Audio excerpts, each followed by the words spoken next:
Nearly a week after the federal election, the Conservative Party is facing tough questions. What do they do with a leader who has lost his seat? And how does the party rally the troops? In the wake of Mark Carney winning a minority government, the party is eyeballing how to lure additional MPs. Gaining just 3 or 4 seats, depending on which party the speaker comes from, would push the Liberals into the much coveted, much stronger majority position. The Conservatives, meantime, are heading into a caucus meeting on Tuesday, regrouping to plan a path forward and to find an interim opposition leader who will serve in Parliament. With how he sees all this playing out is former Conservative Cabinet Minister Peter MacKay. Great to see you, Peter. Thanks for coming on the show. Always a pleasure to be with you, Mercedes. You have been around Conservative politics for a long time. You ran to be the leader, you were a Stephen Harper cabinet minister, and you were one of the people who helped bring the party together as we know it today. You and Stephen Harper sitting down to bring the reform and PC elements together in a room. Looking at what happened in the election, do you think the party is in need of some soul searching right now? Mercedes, I think any time that you come out on the wrong end of an election, that you haven't won, that you've worked towards, there's inevitable emotion, and the post-mortem is well underway about what happened. I don't think as a party the Conservative movement faces the same sort of fractious debates that were there in the past. I think, in fact, people are quite motivated, disappointed, in some cases angry, but the focus is still there. There will be some discussion about not so much the leader's performance, but the performance of the team around him.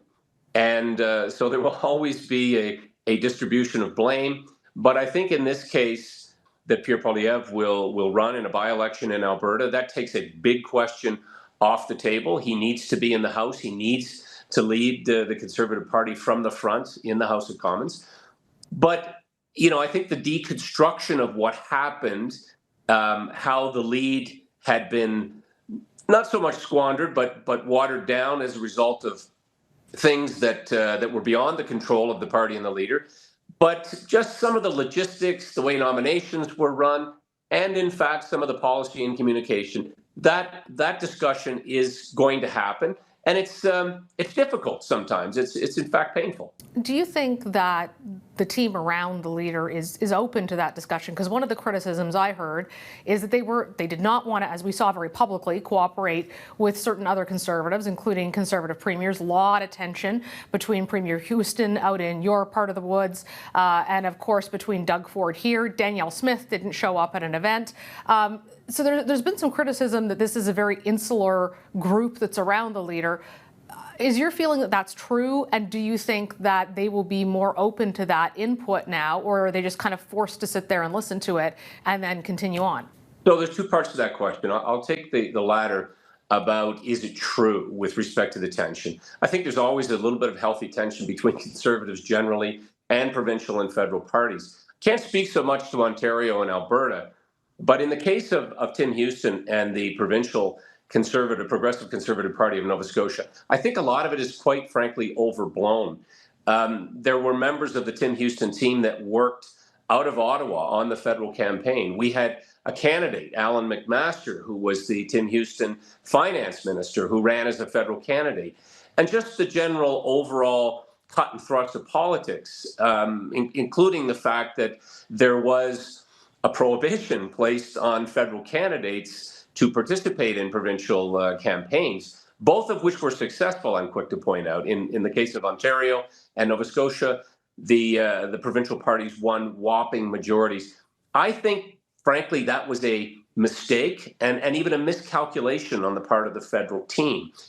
Easy to say in retrospect, but I really do believe that has caused some of this ongoing problem, particularly in Ontario. But provincially in Nova Scotia, it really isn't an issue. People have moved on quickly beyond this. And I think, speaking of moving on, there are going to be people on the federal team that will move on, which will remove the thorn, if you will, from some of this real or perceived tension. Do you think that one of those people is Jenny Byrne, who's been the campaign manager, very close advisor to Mr. Poilievre, and the person who a lot of people are pointing fingers at? Yes, I do. A lot there to think about going forward. And I want to ask you if you think it's limited to that leadership team and people like Jenny Byrne, or if you think that there's an inherent tension inside the party. And I bring this up because you were one of the people who brought the party together. I ran into Mr. Harper the other day, actually on election day, and I was hearing from Conservatives, like, maybe this alliance doesn't work anymore. Maybe the Reform Party and the Progressive Conservatives were always meant to be separate. Of course, we know if the party splits, there's no winning on the right now. But some folks who come from your camp are saying, as long as we have the reformers from Alberta, and I say this as someone who's from Alberta, that they feel they can't win in Ontario. They can't win federally. What do you say to those people?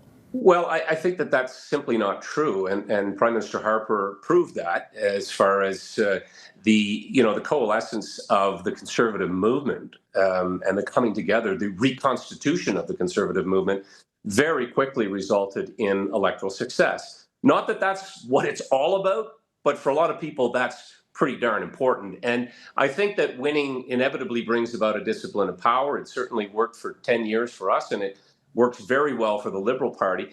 Do I think that these old fissures and divisions exist? Not really. I think the legacy parties have melded quite closely now, and there's a whole generation of both elected and non-elected people who don't remember the wars of the Reform Party and the Progressive Conservative Party. I mean, that was sort of my father's generation, to be frank. But we do know the lessons of history that a house divided cannot stand, and that was the case. It resulted in 3 consecutive Liberal majority governments. And so we don't have to go too far back in history to examine the lessons to be learned. I think the natural tensions that we were speaking of earlier between the provincial parties will always exist within the broader Conservative movement. There's libertarians. There are these legacy elements to the party itself.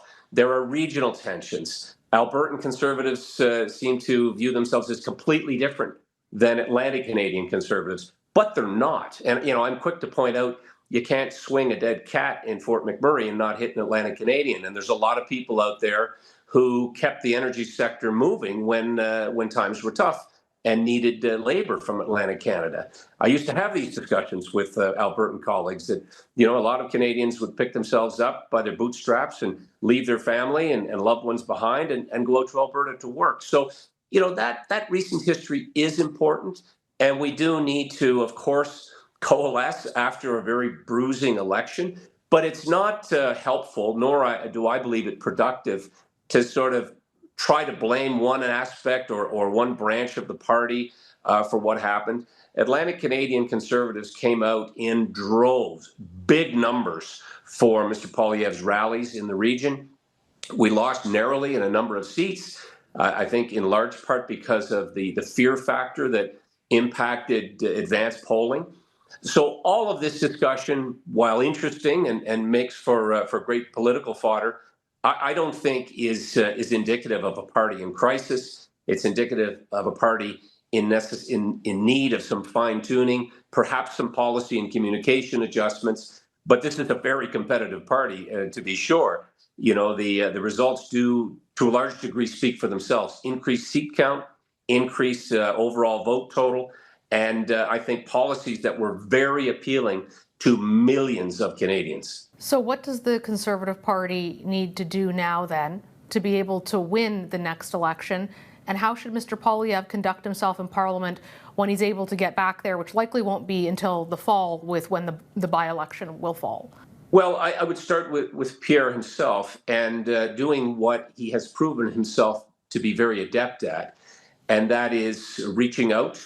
He has to do more of that. But, traveling the country, going to communities, going to certain sectors within industry, he has a very strong acumen when it comes to economic matters and, has broad appeal now to unions, to the auto sector, to the oil and gas sector, to the tech and energy sector more broadly. So more of that, I think, will help build further credentials and credibility. I think the party itself, will look at the policies, and there will inevitably be a chance to have a policy debate before the next election. There will be a chance to also try to bring more people in, and others have have spoken about this. We do have to push those tent pegs out a little further. We've got to take away any of the perceived edginess or exclusionary elements of the party. This is Canada's founding party. This is a party that has always been, in my estimation, inclusive to women, minorities, people of faith. We have to continue to burnish those credentials and ensure that people do feel that they're a part of this. More young people. That was another area of success, electoral success, and we need to continue to do that. And I hate to even put it in these terms, but remove any sense of scariness about the party wanting to revisit rights issues. And they are rights issues. These are now ingrained in Canada, in Canadian culture. And look, we also, of course, are a party that has been always strong on economics, law and order, ensuring that we support and build up our military capacity. And frankly, this is a Conservative Party that has modernized and has really, I believe, kept in step with some of the changes that are happening in the country, including our immigration stream. And Mr. Poilievre, I think, has given voice to ways in which we need to calibrate immigration to housing and the economy and our social services. And that is, again, I believe, a real attribute and positive part of how the Conservative Party presents in a next election, which may not be that far away, Mercedes. It may not be far away indeed until that next election. So I'm sure the Conservative Party is sitting down to do lots of work, figuring out how they'll return to Parliament, what they're going to say there. Peter MacKay, thank you so much for joining us today. Thank you, Mercedes. All the best.